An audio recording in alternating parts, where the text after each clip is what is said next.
une famille. Donc, nous allons écouter Alice sur son expérience au marché de Mopi. Merci beaucoup. C'est un véritable honneur pour moi de prendre la parole devant toutes ces organisations pour donner, j'allais dire quoi, pour partager mon expérience et mon vécu avec un penchant sur le côté fiscal, c'est ça? Oui, exactement. Oui, parce qu'il faut bien cadrer mon vécu, parce que s'il faut rentrer dans mon ménage, vous allez sortir là-bas en courant.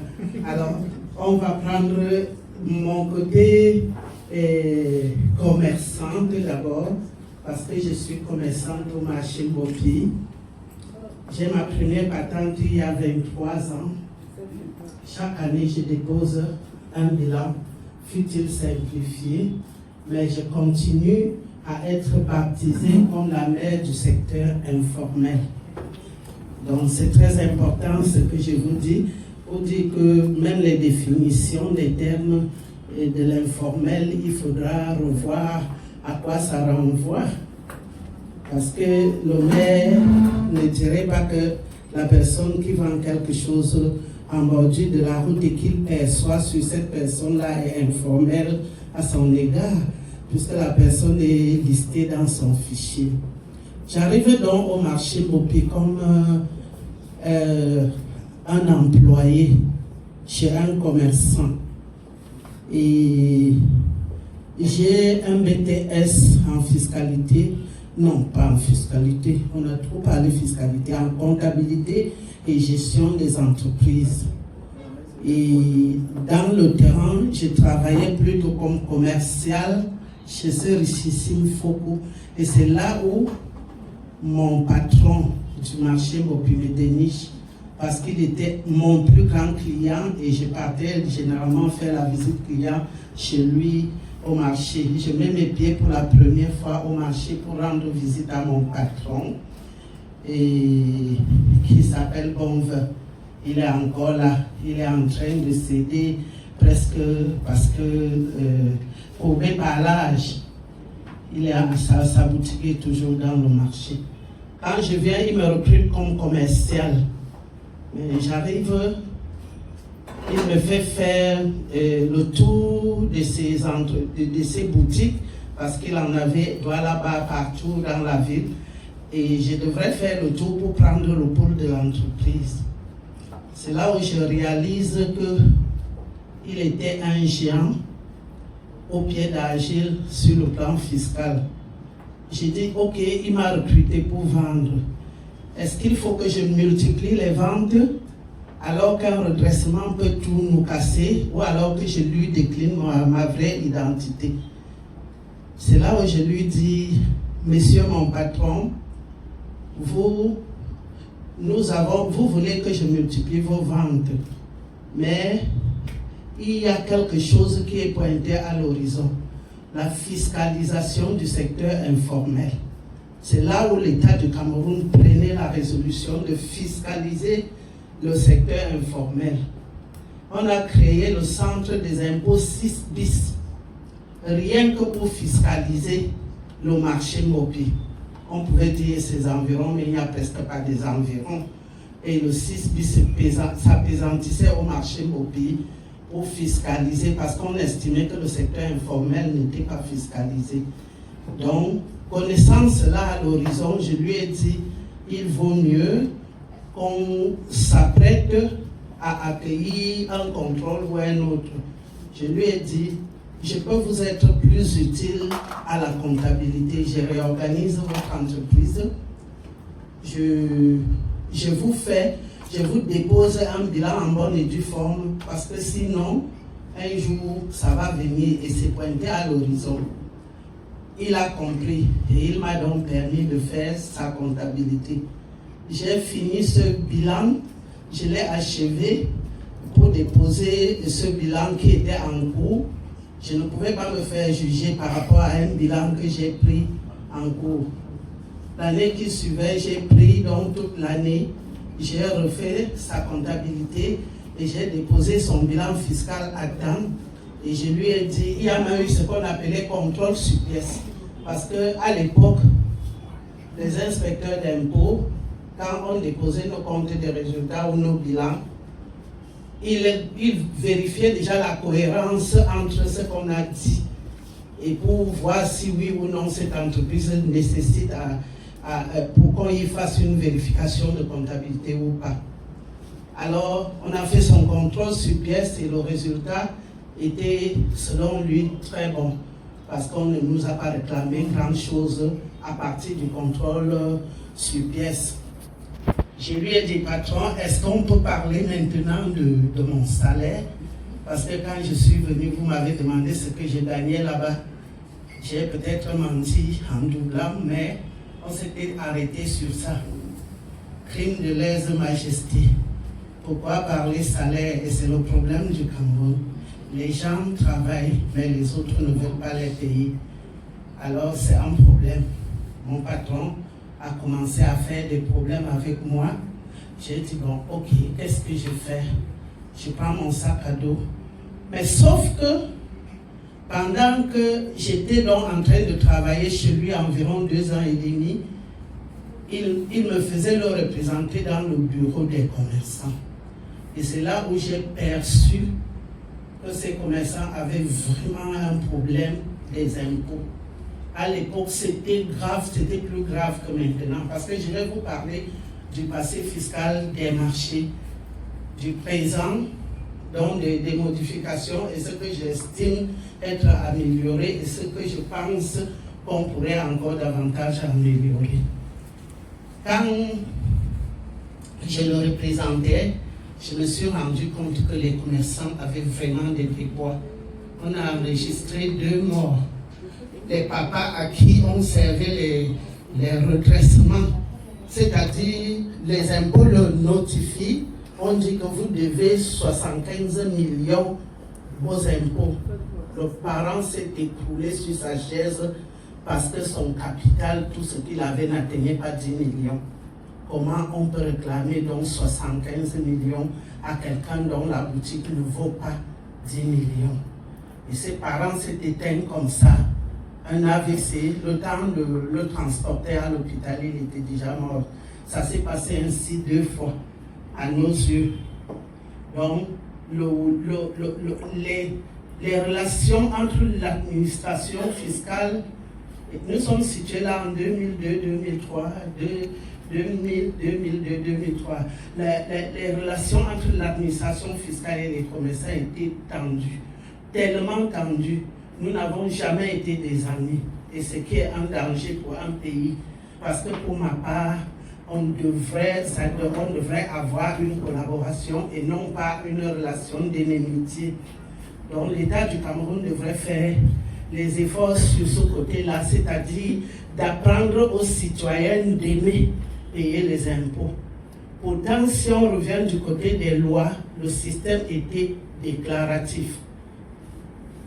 Mais on ne permettait pas aux contribuables, surtout aux commerçants, de faire leurs déclarations. En même temps, le même État qui veut que le système soit déclaratif, les avait mis un système qu'il avait appelé par DPO.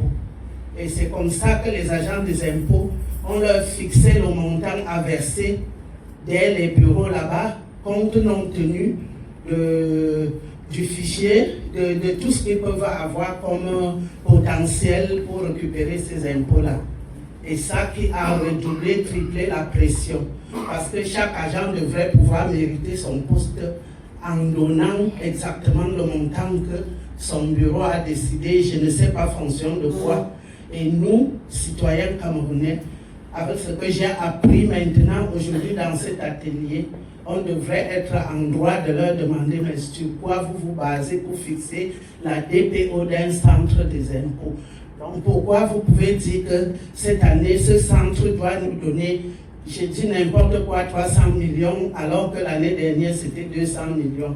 Je dis, avec ce que j'ai appris dans cet atelier, on sera obligé de procéder autrement pour leur poser des questions sages. Donc, ces parents étaient comme ça, le redressement par-ci, et la non-acceptation des déclarations par là. Les gens arrivaient et puis et ils présentaient leur déclaration, l'inspecteur d'impôt ou son agent corrigeait, il met son montant. Ça veut dire que le système, le fait qu'on ait mis dans la loi que le système est déclaratif, s'est estompé quand il s'agit des commerçants, puisqu'ils sont des illettrés, puisqu'ils considèrent que nous ne connaissons pas la loi fiscale. Représentant donc mon patron dans le bureau des commerçants, j'ai commencé par faire des notifications. Et puis quand on ne s'est pas entendu au bout de 2 ans et demi, j'ai fait mon petit bureau à l'intérieur du marché et je faisais juste de l'assistance fiscale. Et du coup, tous les commerçants, comme le besoin était criard dans le marché, tous venaient vers moi pour dire, maman, ils m'ont notifié, maman, ils m'ont encore demandé, j'avais une 35 ans par là, mais j'étais déjà maman. Puisque le besoin se faisait sentir, les commerçants avaient vraiment besoin de l'assistance fiscale, de quelqu'un qui va diluer le langage du fisc, parce que le langage n'était pas accessible à notre niveau. Donc, ils ont un langage élevé et ils font sciemment même de faire que ce ne soit pas accessible.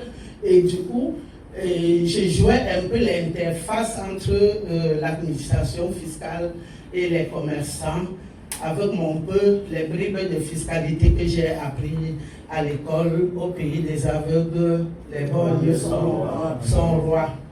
Du coup, chacun venait vers moi pour dire, maman, ils m'ont encore écrit. Quand mon patron ne s'est pas entendu avec moi, j'ai fait mon petit cabinet dans le marché. Ma consultation valait 3 000 francs. Et je disais, si vous avez un souci pour les impôts, venez et on lit, on interprète ensemble. Et quand j'ai attrapé cette phrase de sauf erreur ou omission de notre part, toutes les notifications des impôts commencent par cette phrase-là. C'est cette phrase qui devrait apaiser. Je leur ai dit, mais pourquoi vous amourez? Même s'ils vous demandent 500 millions, ils ont mis sauf erreur ou omission de notre part. Considérez qu'il y a erreur. Si par ailleurs vous-même vous dites la vérité, on va aller en guerre maintenant en sachant que c'est parce qu'ils ont fait l'erreur. Et c'est maintenant que parce que les commerçants ne savaient pas pourquoi il fallait garder une facture, pourquoi il fallait même garder une quittance payée l'année passée, pourquoi il fallait garder même une quittance de la communauté urbaine et tout ça. Ils payaient, mais ils jetaient. Donc du coup, quand le contrôleur arrive, il dit, je vais faire une vérification sur 4 ans, c'est foutu. Même si la personne est la plus honnête, le fait qu'il n'ait pas rangé et regardé ses pièces justificatives faisait qu'elle pouvait mourir sur place. Je leur ai dit, ne vous offusquez plus, apportez-moi ça et on va écrire pour leur répondre. Parfois, même juste à la lecture comme ça, des 150 millions qu'on demandait à un commerçant, on se retrouve à 5 millions. Parce que telle phrase, on a balayé, on leur a prouvé qu'ils ont fait erreur, ou qu'ils ont fait une omission, ou qu'ils ont fait ceci et ça. Ça essayait un peu d'apaiser les commerçants. Et puis, il peut y avoir un reste de 10 millions ou de 5 millions non justifiables ou non justifiés. C'est à partir de là qu'on va commencer à parler d'égal en égal en fiscalité pour chercher à voir comment est-ce que vous allez tuer la poule aux œufs d'or, est-ce que vous allez faire comme si, est-ce que pour parlementer, comme quelqu'un a dit ici, il faut savoir négocier. Quand on est en position de faiblesse, il faut changer de langage. Je suis une caméléon. Je peux être lion, dévorer quelqu'un sur place. Mais quand je sens que c'est moi le problème, je suis la plus douce du monde et je peux ramper au sol comme ça, là, jusque là-bas pour obtenir ce que je voulais. C'est ça qui a valu la place que les commerçants ne veulent plus se défaire de moi et qu'ils m'ont plébiscité en quelque sorte pour être leur représentant. Ça, c'est mon expérience sur le plan associatif. Sur le plan de ma propre boutique maintenant, naturellement, ils vont avoir un peu plus d'égards, mais jusque là, ils chercheront toujours parce qu'il y en a qui non seulement ne veulent même pas utiliser les lois pour te combattre, mais on utilise tout. On utilise le fait que vous n'êtes même pas chez vous. On utilise le fait que vous n'êtes pas ici. On utilise tout.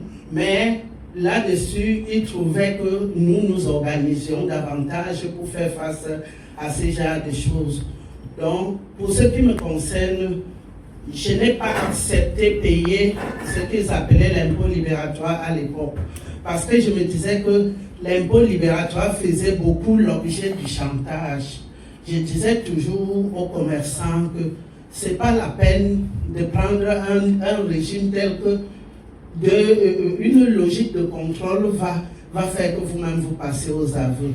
Allons à la patente. J'essayais comme je peux d'amener les gens, mais sauf que ils avaient à l'époque ce qu'ils appellent le régime de base. C'était alors une autre paire de manches, la tombe des opérateurs économiques.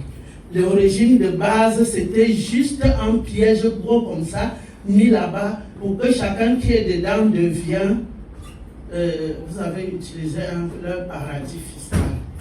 Oui, ils considéraient tout ce qui était dans le régime de base comme paradis fiscal parce qu'ils avaient des arguments pour les mener en chantage et du coup les commerçants ne faisaient qu'acheter leur tête. À un moment donné, pour que je devienne syndicaliste, les commerçants se plaignaient beaucoup qu'ils sont croupis sur ces gens-là. Ils travaillent que pour ces gens-là. Ils sortent beaucoup d'argent pour les impôts. Et moi-même, maintenant, ma petite enquête, je me suis rendu compte qu'un commerçant peut sortir 1 million pour donner aux agents des impôts, mais sa quittance revient à 200 000 ou à 150 000. Ils n'ont même pas honte. Moi, quand on a regardé cela, et quand vous avez dit les flux illicites l'opérateur économique est là en train de dire je paye trop les impôts. Les impôts sont de l'autre côté en train de dire ils dissimulent trop les impôts. Le ventre mou, c'est l'opérateur économique. Parce que quand l'agent a fait ça sur 2 ans, on a affecté, nous on ne connaît même plus son nom. Ils sont nombreux, ils s'en vont et on le connaît, puis on ne sait même pas où on l'a affecté. Donc on n'est même pas capable de pouvoir sortir les documents pour prouver que ça avait été tel ou tel autre agent. Et là, je suis entré en scène avec le syndicat pour pouvoir dire, je vais entrer dans tous les bureaux du monde et je vais marteler que vraiment il y a quelque chose qui ne va pas. Et ce quelque chose qui ne va pas là est carrément visible dans le marché mobile. Aujourd'hui, on dit que c'est le plus grand marché de l'Afrique centrale. Mais ils sont à près de 70% nigériens, qui n'est même pas dans l'Afrique centrale. Au moins, le plus grand marché de l'Afrique centrale est contrôlé par l'Afrique de l'Ouest. Ça, c'est d'un.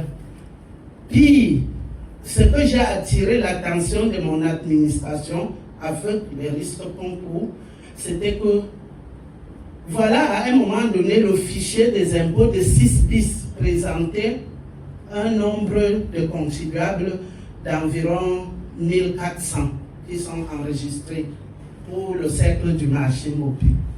Mais il y avait moins de 400 patentes. Et je leur ai dit, bon, admettons qu'il y a moins de 400 patentes, le reste était à l'impôt libératoire ou rien du tout. Il y avait des groupes, des blocs, que le fisc ne voulait même jamais aller là-bas les fiscaliser parce qu'il sait que quand il vient les fins de mois, il récupère ce qu'il a à récupérer là-bas. Ils n'ont même pas besoin que cela soit en règle. Et suivez mon regard, ceux-là ne sont pas forcément nous, les Camerounais. Donc, mon expérience sur le plan fiscal est que c'était une maison qui était vraiment à la tête de la corruption au départ. Jusqu'à ce que l'ancien chef de centre, non pas chef de centre, directeur des impôts, madame, pas vous, l'autre, le directeur des impôts N-1, non, exact, je ne voulais pas moi-même citer le nom, arrive et commence à nous parler de la dématérialisation. Nous saisissons au rebond. parce qu'il vient, il fait des réunions avec nous, il nous invite même à Yaoundé, on essaye d'échanger avec lui. Il nous dit, cette dématérialisation dont on parle là, c'est ça qui va vous sauver des agents véreux. Je vais vous rappeler au passage qu'il y a une année, je ne sais plus trop laquelle, je ne suis pas trop date moi, qu'on a changé les 14 chefs de centre des impôts à Douala à cause de notre petit syndicat. Parce que nous avons crié à qui veut nous entendre, à tue-tête et partout, que ça ne va pas, ça ne va pas. L'État du Cameroun perd trop d'argent en laissant ces agents-là nous manipuler et nous appeler les illettrés. Certains nous jetaient à la face avec le crayon de 15 francs. Nous allons détruire vos richesses-là. Carrément. Et c'est les agents d'impôts. Et nous écoutions ça. Bon, on a donc fait des plaidoyers d'une manière ou d'une autre, sans savoir comment faire, mais de notre manière, jusqu'à ce que quelqu'un en avait marre, il les a tous balayés, il a envoyé le 109. Sauf que le 109 va venir se réadapter, parce que c'est des gens qui veulent vraiment beaucoup. Ils ne souhaitent pas que notre argent atterrisse dans la caisse de l'État. Ils veulent que ça traverse par eux. Ils chassent même certains intermédiaires. Parce qu'aujourd'hui, la donne, c'est qu'ils disent que c'est les intermédiaires, les enfants qui viennent nous aider à déclarer les impôts là. Mais en réalité, ce n'est pas eux le problème. Ils veulent avoir droit au chapitre seul. Alors que ces enfants qui ont des masters en je ne sais pas quoi, en fiscalité et qui n'ont rien à faire, qui viennent squatter avec nous pour dire qu'on déclare vos impôts et vous payez, c'est aussi une niche, c'est aussi un amortisseur social. Eux aussi vivent de cela. En tout cas, je ne suis pas là pour prendre leur défense. Ils sont assez grands pour prendre leur défense. Donc, quand avec Mopao, il nous a commencé à parler de la dématérialisation. Et la première année où les choses, on parlait de la dématérialisation, les choses allaient bien, on payait bien à partir de nos téléphones. Et puis après, quand il a disparu, l'autre est venu, la dématérialisation continue à être là. Mais on a des très grandes difficultés à payer à partir de nos téléphones maintenant. Toute analyse faite, nous disons que peut-être qu'ils sabotent sciemment, ou alors ils ont mis la charrue avant les bœufs, ou donc ils ont voulu copier sur l'Occident ou sur un pays avant d'avoir tous les arguments, ou ils ont mis la charrue avant les bœufs, ou alors ils brouillent eux-mêmes le réseau là pour que nous soyons encore face à ces gens-là.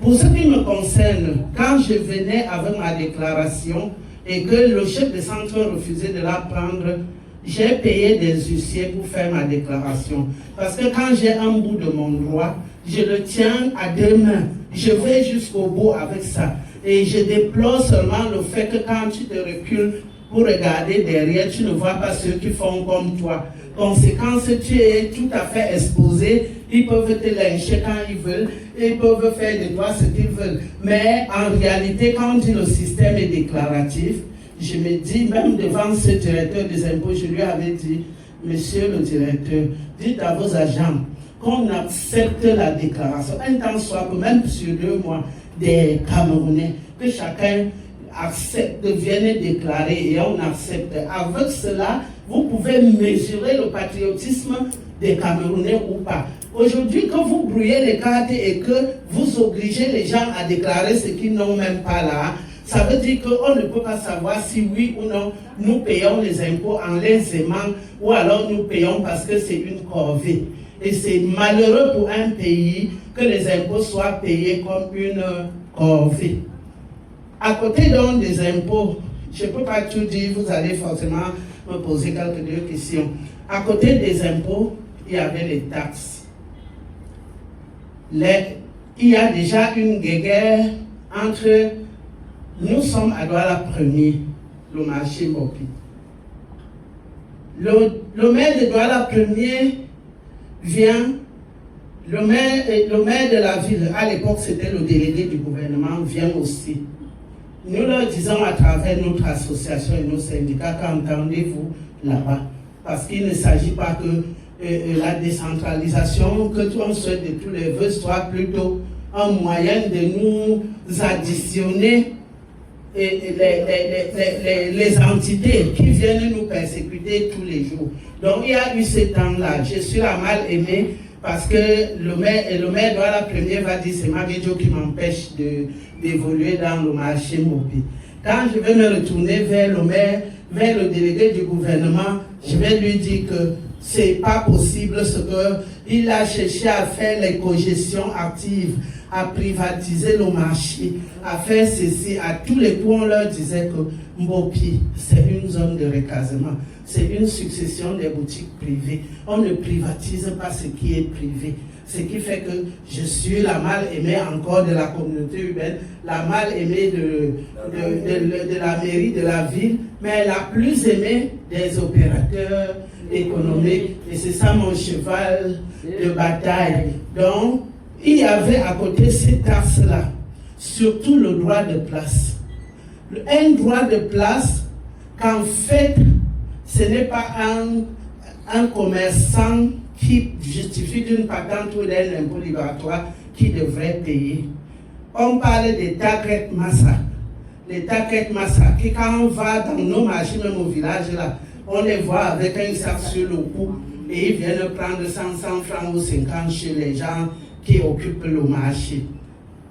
C'est juste parce que ceux-là ne sont pas listables, ils ne sont pas imposables.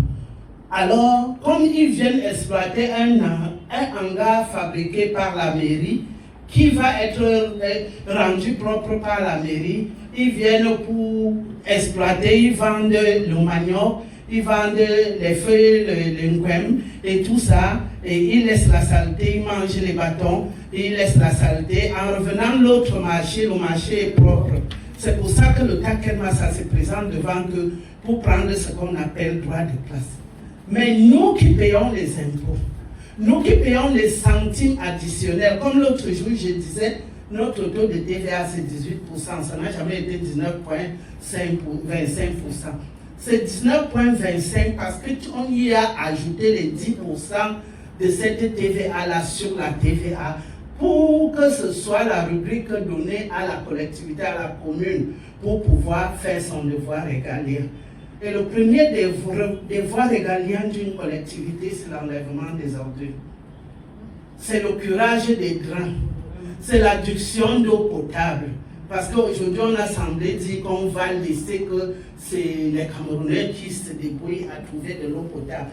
Je crois que ceux-là dont on parle, c'est ceux qui vont donner l'eau minérale. Parce que c'est un devoir, le premier devoir régalien d'une collectivité de faire l'adduction d'eau potable pour abreuver les citoyens.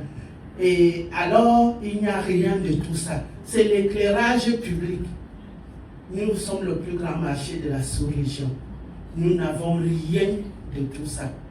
Même pas les toilettes. Et là, je vais évoluer vers la condition de la femme. Parce que les hommes peuvent même se débrouiller. Les hommes peuvent... Nous avons à notre âge, c'est l'incontinence même. Alors, on n'arrive plus à se contenir quand on a des urines. Il faut faire vite pour aller. Et on n'a pas de toilettes dans un marché aussi vaste que celui-là. Pas de toilettes publiques. Quand quelqu'un s'arrange même à transférer son magasin de d'un coin des toilettes, on vient, on essaye de vouloir l'imposer, de lui prendre les taxes sur celui-là qui est considéré comme notre sauveur, parce qu'on va venir lui donner 100 francs et uriner. Et donc voilà justement ce pourquoi vous m'entendez souvent négocier. Je suis une femme. Je leur ai dit, vous pouvez même faire dans des agglomérations pareilles. Partout où il y a plus de 1000 personnes, 2000 personnes, et avec les usagers, plus de 5000, 10 000 personnes qui peuvent passer en journée, on devrait avoir droit même à un centre de santé quelque part dans un coin. Parce qu'on ne sait jamais. Est-ce que le fait que nous sommes des femmes génératrices de revenus va empêcher qu'on fasse des maternités? Le monde va s'arrêter. Si on ne fait pas quelque chose en pensant typiquement aux femmes qui sont nos mères, on peut même avoir des garderies dans les marchés, pourquoi pas? Il y a des femmes qui accouchent et qui n'ont pas de moyens de se trouver une. Et quand même on trouve une ménagère à la maison. Vous savez ce que deviennent nos ménagères maintenant avec les pratiques illicites qu'on a au Cameroun maintenant, les trafics des enfants, les trafics d'organes. On a même peur de laisser notre enfant à la maison avec qui que ce soit. Mais quand on est dans un marché, est-ce qu'on peut avoir droit d'avoir un coin comme ça bien aménagé où une femme qui fait la maternité vient déposer l'enfant, à la fin du mois paye un peu? Mais c'est pour ça que je dis tous les ministères. Il n'y a pas que le ministère des Finances, il n'y a pas que le ministère du Commerce, le ministère de l'Environnement. Tout cela, tous les ministères ont droit au chapitre dans les marchés. Mais personne ne plaide pour la cause des humains que nous sommes, spécifiquement pour la cause de la femme que nous sommes. Je ne prêche pas pour ma chapelle, je suis femme.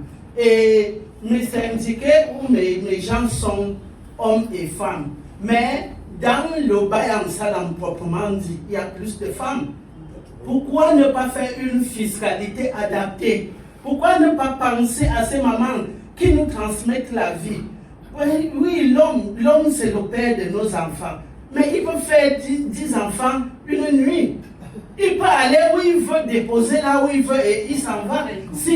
Mais la femme est obligée de la tenir pendant 9 mois avec les malaises que seul Manaouda Manachi, le ministre de la Santé, peut vous expliquer combien nous sommes exposés en étant des femmes en état de grossesse dans des milieux où on pisse dans les rigoles, dans des milieux où quand il pleut, la pluie tire tous ces urines-là pour passer devant vous. Non, il y a quelque chose qui ne va pas. Quand ces gens de Cradec m'ont appelé, j'ai dit, mais comment vous voulez me taquiner là où j'ai mal? J'ai couru de tous les vœux parce que partout où je peux lever le ton pour parler de la condition de la femme au Cameroun, ces femmes qui nourrissent hommes et enfants maintenant, si vous êtes honnête, vous allez reconnaître que si on prend 10 ménages, 7 sont tenus par des femmes. C'est elles qui nourrissent femmes et enfants. Donc, il faut que notre État, en décidant des lois, à défaut de nous faire une fiscalité adaptée à nous, qu'il nous donne des conditions de travail telles qu'on peut se sentir femme, celle qui est appelée à procréer, celle que ne me faites pas pleurer, on va arrêter comme ça. Merci. Je voudrais, avec la permission du directeur, si quelqu'un a... M'asseoir suppose me lever plus dur que m'asseoir. Alors, si nous avons écouté le récit de Alice au marché de Mbopi, elle nous a présenté un état d'avant, qu'est-ce qu'il y avait avant. Et puis elle nous a présenté son vécu au quotidien, et certainement que les autres qui sont avec elle vivent les mêmes conditions. S'il y a, elle a jeté des perspectives en termes de recommandations, s'il y a quelques questions de clarification des gens qui ne connaissent pas, qui ne vivent pas, on peut lui poser 2 ou 3 questions, et puis on va clôturer. Donc s'il y a des questions, si c'est déjà familier, tant mieux. S'il y a des questions. Il y a un doigt ici. Il y a un doigt là-bas. Oui, merci Madame la Présidente. S'il vous plaît, je connais un peu le marché Mbopi parce que constamment je passe devant vous, vous me remarquez. Pourquoi l'accès est difficile au marché Mbopi? Imaginez qu'il y a des urgences, des cas de maladie. L'accès ne sera pas facile, Madame la Présidente.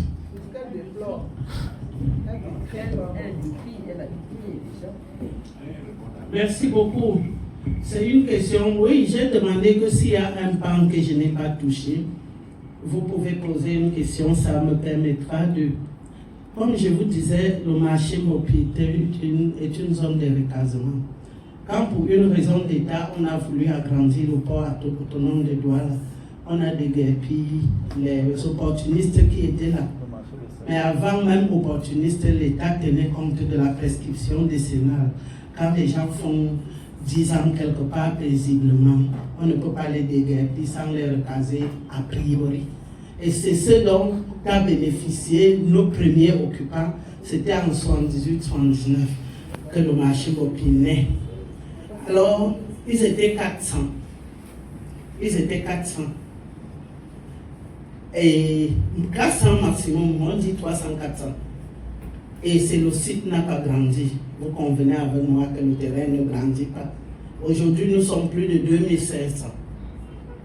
Même ceux qui disent aux impôts qu'il y a 1400 contribuables là, c'est parce qu'ils ont leur zone vous avez appelé ça quoi? Ils ont leur paradis là-bas. Donc voilà, nous sommes près de 2000 sur le même site.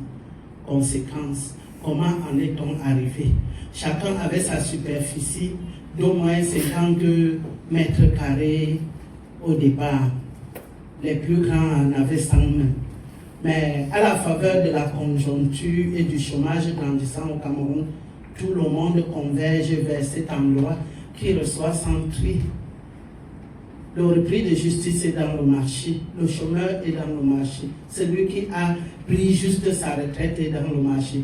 Tous ceux qui n'ont jamais eu un confort intellectuel sont dans les marchés. Alors chacun vient et il demande à avoir sa portion. Les attributions étaient à titre définitif. Nous avons réussi à avoir 20 ou 30 premières attributions. On disait aux citoyens tel, on donne telle portion, tel mètre carré à titre définitif. Mais désormais, comme dans la loi, les marchés doivent être pilotés par des collectivités. Quand une personne venait maintenant, une personne séparait sa boutique, vendait une partie. La deuxième personne part plutôt vers la communauté urbaine pour essayer d'avoir aussi un papier. Parce que même avec ces papiers-là, nous déposions en banque pour prêter même de l'argent pour fonctionner dans notre commerce. Bon, malheureusement, les premiers occupants ont été distribués par un sous-préfet. Il s'appelait Mélo. Si vous partez dans les tableaux des sous-préfets à Douala-Premier, vous allez voir, le tout premier nom c'est Mélo. C'est lui qui a loti ses portions et donné aux gens à Mbopi. Bon, maintenant, ça veut dire que c'est l'administration directe qui nous avait donné le marché. Maintenant, la collectivité est venue. Mais avec le phénomène des régisseurs, on vend tous les servitudes de passage. Chacun recevait sa livraison avec sa camionnette devant sa boutique. Mais les régisseurs qui ont toujours été les frères des délégués du gouvernement ont vendu à la demande grandissante. Le chômage du Cameroun veut que tout le monde soit en train de vouloir une place au marché Bopi. Voilà pourquoi le marché est plein comme l'œuf aujourd'hui. Et on a de la peine à passer avec le pouce-pouce dans le marché. Il n'y a que mon couloir là qui sert maintenant de la sortie du marché parce que, pesant de mon poids, je n'ai pas permis qu'on obstrue trop mon couloir. Donc les autres couloirs sont pratiquement impraticables. Mais ce n'est pas du fait du commerçant, comme les gens prétendent, mais c'est du fait de l'autre commerçant qui vient faire concurrence déloyale au vrai commerçant qui est d'abord installé là-bas. Ok, il y a une question ici. Merci beaucoup. Ok, je me suis souvent posé la question de savoir qu'est-ce qui fait du marché Mbopi le plus grand marché de l'Afrique centrale. Alors quand je pars là-bas, j'entre du marché, tout un capharnaüm. Je me suis posé la question, est-ce parce que il y a des commerçants étrangers, comme vous avez dit, les Nigérians? S'agissant maintenant des Nigérians, qu'est-ce qu'ils vendent là-bas? Est-ce que ce qu'ils vendent aux Camerounais, c'est des produits de bonne qualité?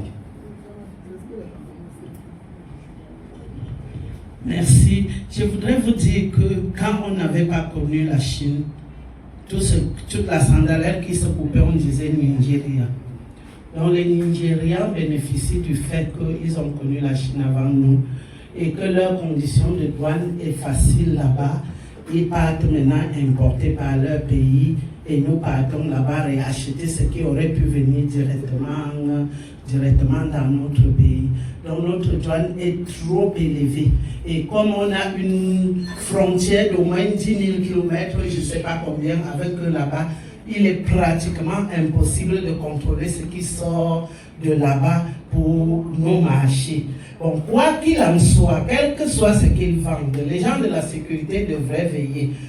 Mais est-ce que l'étranger doit venir être à l'impôt libératoire catégorie C et aujourd'hui à l'impôt général synthétique parce que le libératoire a migré à l'impôt général synthétique? Parce que c'est là où notre pays devrait regarder. Du protectionnisme, il n'y en a pas. En revanche, quand nous partons chez eux, on n'a pas le droit d'entrer dans le marché.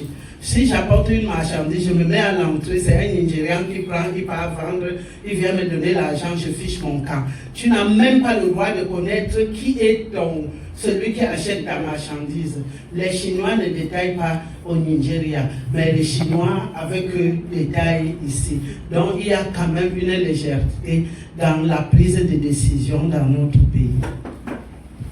Merci maman. Merci maman. Et quand vous parlez des impôts, quand on parle de la fiscalité, c'est toujours intéressant. Et quand on défend toujours avec une grande passion et c'est intéressant. Ce que je voudrais dire, vous avez posé une question ici à savoir comment l'État fait pour demander, c'est quoi les trucs de performance pour ce que chaque zone des impôts paye là. La TVO. La TVO, ok.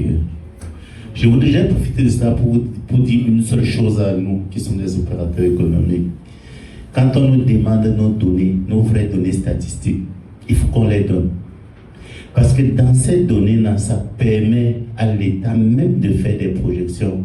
Mais nous sommes les premiers à tronquer nos données. Je m'excuse. Et quand on ne les donne pas, nous payons. Tous les citoyens souffrent de ça. Je ne sais pas pour défendre l'État que je parle. Je parle parce que je suis quand même le responsable de l'économie sociale dans mon département. Donc, à chaque